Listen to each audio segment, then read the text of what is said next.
So I just finished reading another very interesting book. The title is Social Justice Fallacies by Thomas Sowell. It's Thomas Sowell's latest book.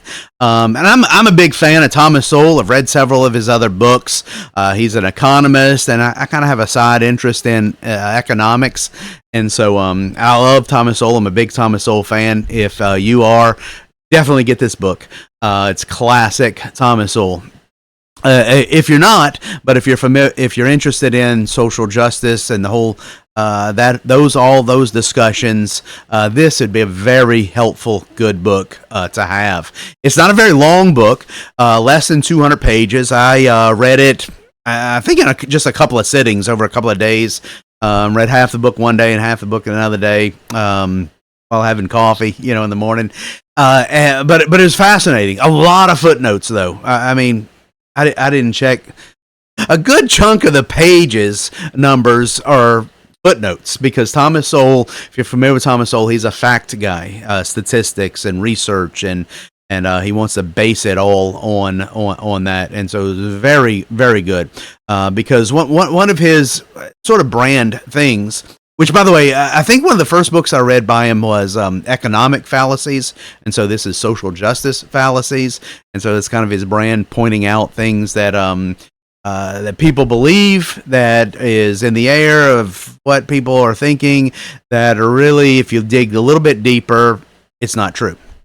And so that's what he's dealing with social justice fallacies. A lot of things that I was already familiar with because it kind of flows out of some of his other books and videos that I've seen by him and everything. He's just a brilliant guy. One of the things that just impresses me so much, he's 93 years old. 93 years old, and he's publishing a new book, brand new book. And he's still as cogent, as articulate, and witty as ever. Just amazing man. And that doesn't just come out in the pages. I actually saw a video interview with him from the Hoover Institute, which I think he's a part of that. But whatever that guy from the Hoover Institute, if you're not familiar with the Hoover Institute, that's another resource to really check out. I try to remember to put a link in the description to that interview as they talk about this book a little bit more in depth than I'm going to cover in this just quick little review because basically, bottom line is, I think it's a very helpful book. If you're interested in social justice, and especially if you've bought into these ideas of social justice, this would be a very, very helpful. I would encourage you to read this book because it might help you to look at things that maybe you didn't look at in quite the same way before. Let me explain. I don't want to walk you through the whole book, but let me give you a couple of things. Like, for example, from the very first few pages, he talks about one of the fallacies is that, and you see this all the time, if there's any kind of disparities in any field, there's one ethnic group that sort of dominates a particular field, and usually it's the majority ethnic group in a particular society is dominating a particular field, that the reason behind that is racism. And he just explodes that. He's like, that's nonsense. It's ridiculous. It's not true. That is a fallacy. It's a inappropriate assumption that you're making. And so one of the first illustrations he uses of that, which I thought was genius, is look at professional athletics. In professional athletics, if you look at professional basketball, for example, there is overrepresentation of black men in professional basketball, right? You can't take the general population, what percentage is black and what percentage is white and what percentage is, Asian or whatever, however other people are trying to divide us up by these identity groups. It's very overrepresented black people. But if you take tennis, there's overrepresentation of white people, white men in particular. But in baseball, not Asian, Hispanic men. Why is that? Well, he doesn't really answer that particular question about sports, but he does deal with some other disparities that people accuse come to inappropriate conclusions of, for example, the sexism. With he uses the illustration of an example of the research in a high tech industry, Silicon Valley, that most of those guys, the movers and shakers in that, are men. And some people have said that's because that's because of sexism in the high tech industry and sexism in Silicon Valley. They're just pushing these women out. And he said, no, that's not true. The truth of the matter is that men, by nature, are more prone to go into engineering and software, and that's what they're going to college for. And proportionately, fewer women, not none, there's some, but fewer women want to pursue those goals. Just that's not how they're wired. And that's what I'm talking about the Christian worldview. He doesn't go to the Bible or go to Christian worldview, but that's congruent with what we are saying, that God created us in particular ways. And so he does mention that there's a disproportionate number of women in teaching roles, for example, especially in elementary education. I mean, there's very few, proportionately speaking, very few men that are elementary school teachers. And why is that? His answer is just because that's how women want to do. I would say that's because that's the way women were created by God. And so we have more women teachers and more women nurses. We have some men nurses, male nurses. That's not unheard of, but predominantly it's nursing field is predominantly women. Why? Because God made women to care for people and nurturing children with teaching. And so there's other reasons. Here, back to the book. There's other reasons, what Thomas Sowell says, than just sexism or racism to point to. Another issue that he deals with, because he's an economist, poverty levels. And it's not a secret. Everybody talks about it, especially, all the social justice warriors talk about the fact that there is an inordinate percentage-wise number of black families that are in poverty, also incarcerated in prisons. And so the default answer, the woke answer, is that that's because of racism. That's what and Thomas Sowell in this book, with a lot of research, statistics, and all the rest, just explodes that myth. He says that's not true.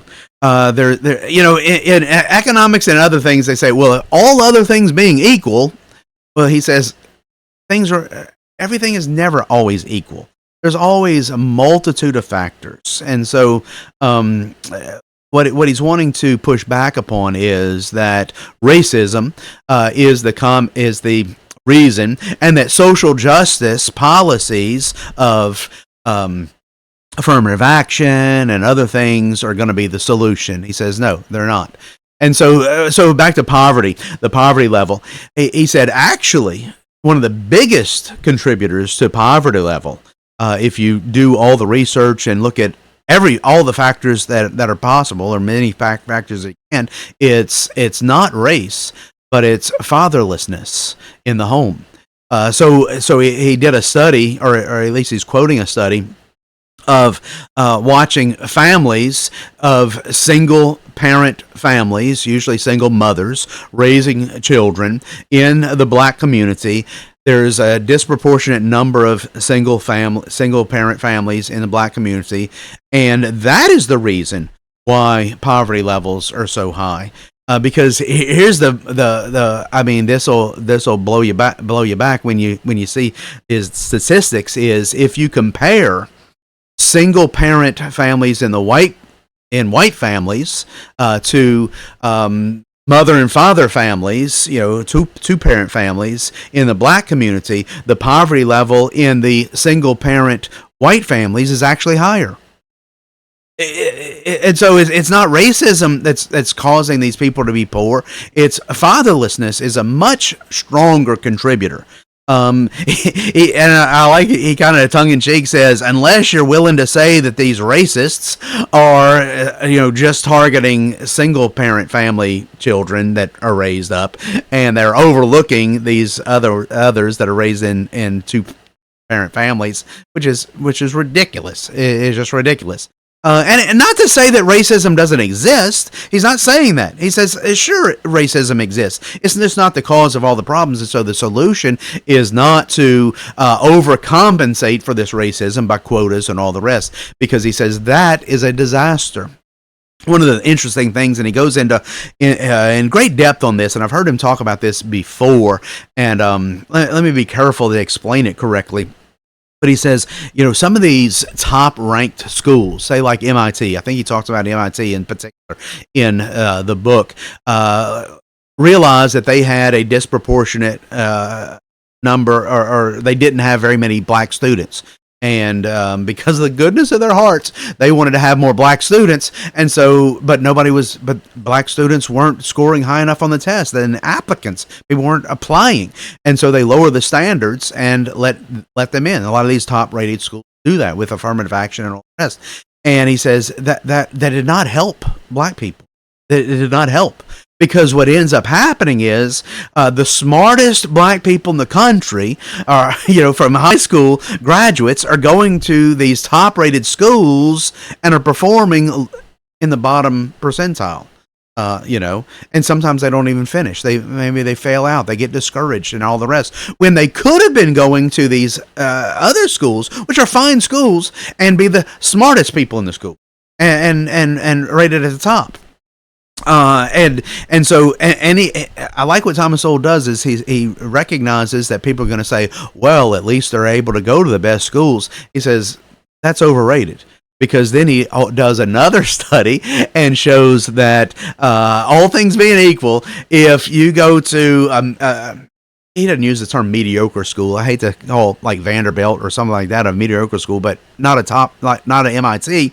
And you're getting a lesser education, supposedly.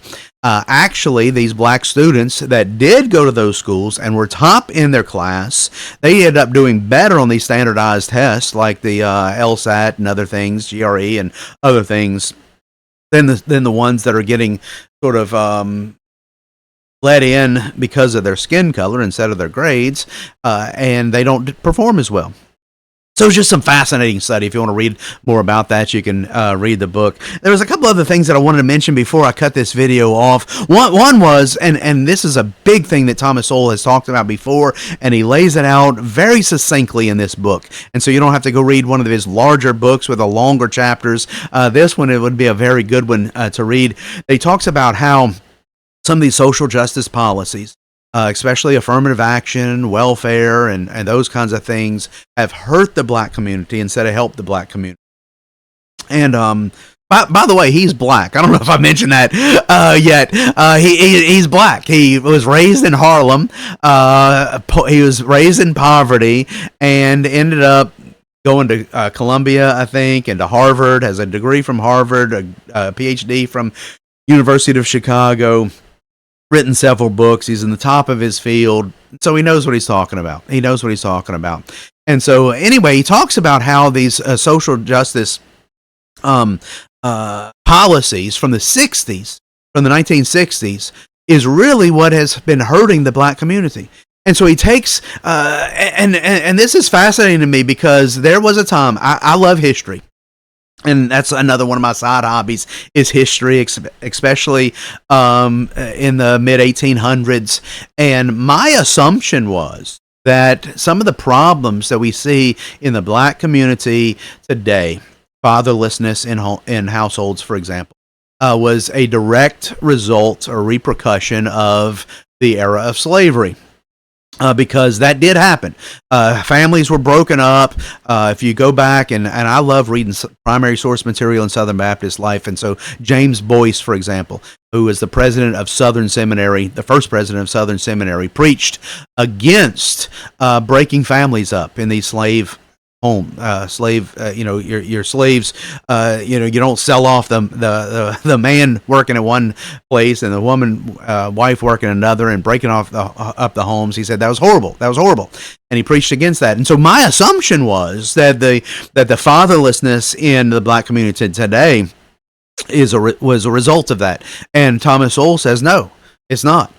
In fact, he takes statistics and all sorts of research, and like I said, he has pages and pages and pages of documentation for all this. If you take the time period, the 100 years from emancipation after the Civil War to the 1960s, the black people were bettering themselves. They were raising themselves out of poverty. They were getting more educated. They were being their families were more intact, and all of these things were happening. And then you see the social policies of the 1960s kick in, and things start to degrade again. Because he says the well-intending people were wanting to say, for example, you have this single mother. Well, we want to help her and subsidize her. He says, you're not subsidizing her. You're subsidizing that deadbeat dad, that he doesn't now have to support his children. You see, and so you're fostering single families, and you're fostering all the negative things and rewarding the negative. And he says that's a horrible thing, and the reason why he's pushing back against this is because, pardon the pun, he has skin in the game. He being a black man, he's like, this is hurting the black community, not helping it. One of my favorite stories that he tells in the book, and I've heard him tell it before, but he tells it in the book about a young man who was a black guy, wanting to be a fighter pilot in the Air Force. And that was what he wanted to be. But then he decided that not to pursue it because he realized that the Air Force, the United States Air Force, would never allow a black man to become a fighter jet pilot. That's just not true. But that's what he was told. That's what he thought. That was what all this, social justice warriors are telling him. Racism is so bad, you'll never have a chance. And so he didn't even try. The truth of the matter is, and Sowell points this out in his book, we've had black fighter jet pilots for years. We've had black pilots in the Air Force in World War II. There's a whole squadron of them. And many of these black fighter jet pilots have risen to being generals, and so what really kept the guy back was not the supposed racism. That was not a reality. Not that racism doesn't exist, but that's not. He was under this false assumption that he couldn't do it, so he didn't even try. That's what really held him back, and so that's why Thomas Sowell wants to point out these fallacies and overturn them.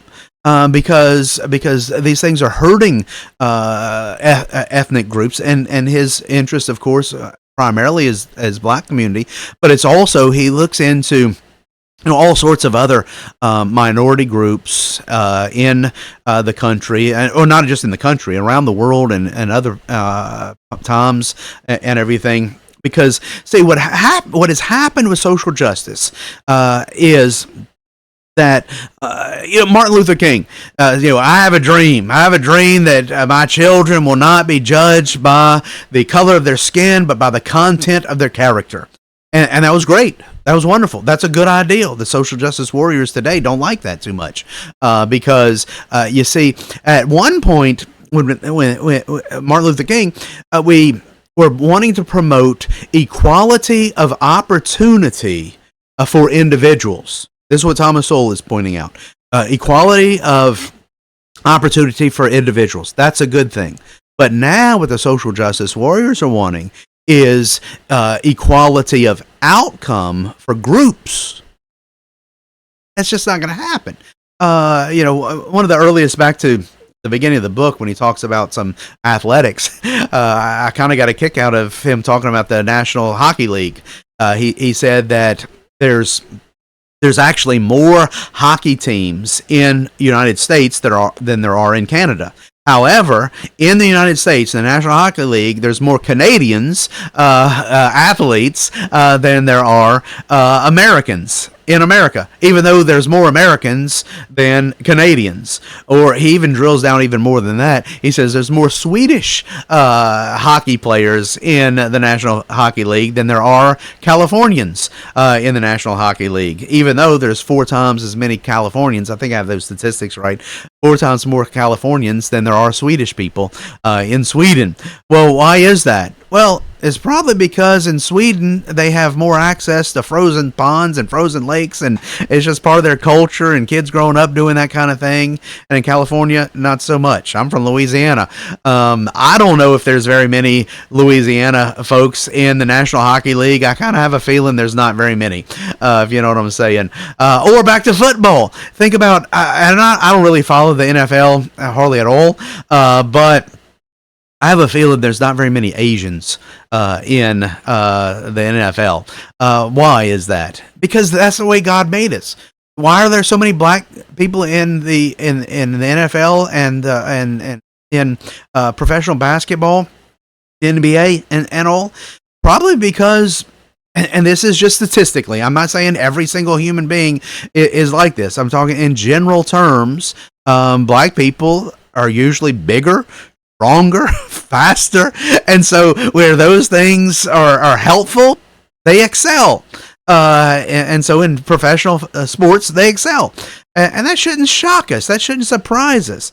And Asians, by and large, have a smaller build, and so that's why I'm not going to be in the NBA. I'm 5'7", I'm of Cajun French descent. And so there's other factors other than just racism that play a part in all this. And that's what Thomas Sowell is saying. And so the solution that social justice people, social justice warriors, is not helpful at all, and so he pushes back against it. I could talk about this all day long, but let me go ahead and cut this short because you're probably tired of listening to me. Plus, I want you to get off of YouTube and go read a book, and a great book would be Thomas Sowell's latest book, Social Justice Fallacies. I'll try to remember to put a link in the description. Hey, wait, let me do a little Southern Baptist addendum to this book review. And I'm getting away from the book a little bit, but how what Thomas Sowell is talking about in the book applies to some things that are going on in my life, in my world, in my sort of sphere. I mentioned I'm a Southern Baptist pastor. And I'm very interested in Southern Baptist issues and what's going on with the Southern Baptist Convention. And I'll be honest with you, Southern Baptists have bought into this social justice nonsense, hook, line, and sinker. And I'm talking about the people at the upper echelons, the movers and shakers, the people that are sitting on the boards and all the rest. Not so much the guys in the pews, regular people. They've seen through it. But for some reason, and I can't understand, I don't quite understand this, but the ones that are the decision makers are really bought into social justice nonsense, and that's why this book by Thomas Sowell would be very helpful if you are interested in those kinds of things. Let me give you a couple of examples. So what I was talking about a minute ago, about these big name schools like MIT and stuff like that. We need a certain percentage of ethnicities and blah blah blah, and how disastrous that's been. It's not been helpful for the school. It's not been helpful for the students. It's just it doesn't work. And so, but we see that same type of thing happening in the Southern Baptist Convention. Every committee, every big committee, especially the big committees, like the Committee on Committees. Yeah, in Southern Baptist life, if you know, you know, and the nominating committees and all the rest. In the last several years, if you read the Baptist Press story, they love talking about the ethnicity and the gender of each person, so that they can do the percentage wise. Because we have a pretty good percentage of churches in the Southern Baptist Convention that are ethnic churches. I think it's around 20%, believe it or not. And so they say, oh, well, then all our committees and all of the our leadership needs to have the same percentage, and if not, we need to bring some tokens in, and it's just not helpful. You don't do that. Like, I mean, I hate to just keep quote Martin Luther King again. You ought to be judging people on the content of their character, not the color of their skin. And we've seen that in disastrous results just recently. And I'm not gonna name names right now, but say, hey, here's a black guy. Let's put him in. No, he's a person. He's a human being. He's a Christian. He's a pastor. Let's look at him just like everybody else. And that's the way to move forward. Not trying to jimmy rig the math and all. One of Thomas Sowell's chapters is the chess piece fallacy, I think is what it's called. And I think he's using an Adam Smith analogy, if you're familiar with the wealth of nations and economics and all. But this idea that the government, or in our case the Southern Baptist Convention, can just move people around like chess pieces and they're just going to act the way that they're supposed to act is just foolish. It's just foolish. And so the social justice policies and everything are not helpful, and we need to understand that. And that's why I think that a book like this, Thomas Sowell's book, is very helpful on so many different levels, very practical levels, and especially within the Southern Baptist Convention. And so I just wanted to add that for my Southern Baptist friends, and I will really cut this video off now because I really do want you to get off of YouTube and go read a book.